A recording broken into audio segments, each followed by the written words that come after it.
Tomorrow being April 1st, the day, of course, the rent is due. This is the first of the month we've had since this crisis really escalated. What are the implications of that for small businesses, for homeowners, and all the people who are worried now about making those payments? They're massive across the board. While people at home, individuals and small businesses, might watch our programs and see headlines with members of Congress and the president touting how great the CARES Act is, $2 trillion, and it is. But of those $2 trillion, no checks have been cut.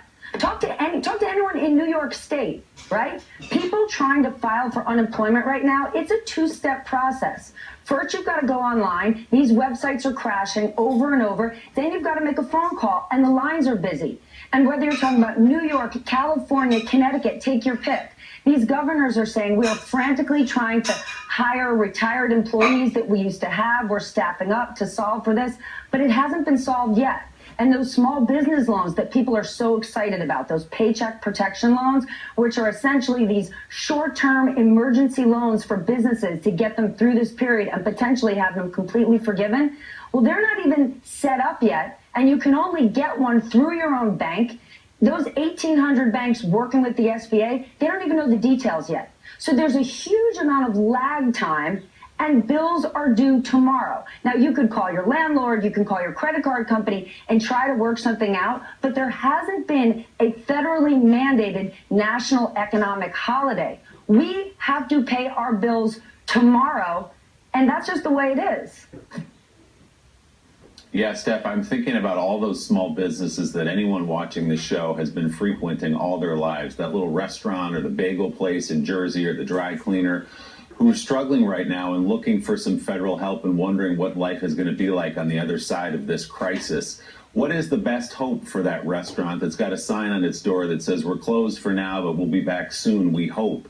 There's a lot of heaviness in that we hope part of the statement.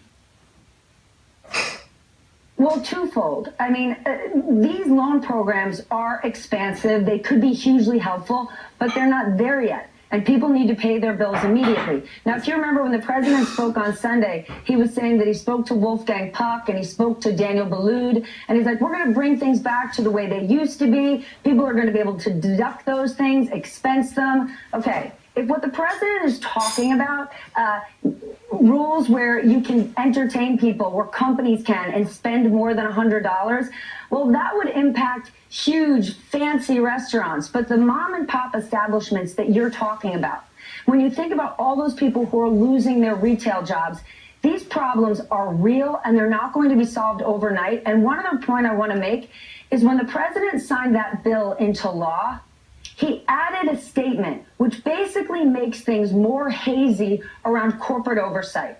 Remember when there was that pushback that Steve Mnuchin, Treasury Secretary, was going to have that $500 billion essentially slush fund to decide which corporation, which industry they were going to bail out. And then they said, well, we're going to put an inspector general in and we're going to have real oversight.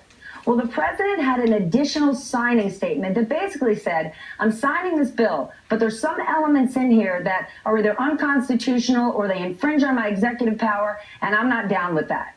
So while Congress does have some level of oversight, they don't have subpoena power. And I can tell you behind the scenes, every CEO in this country is knocking on Steve Mnuchin's door saying, please, sir, may I have some more? And right now, he is in a position to be a corporate kingmaker.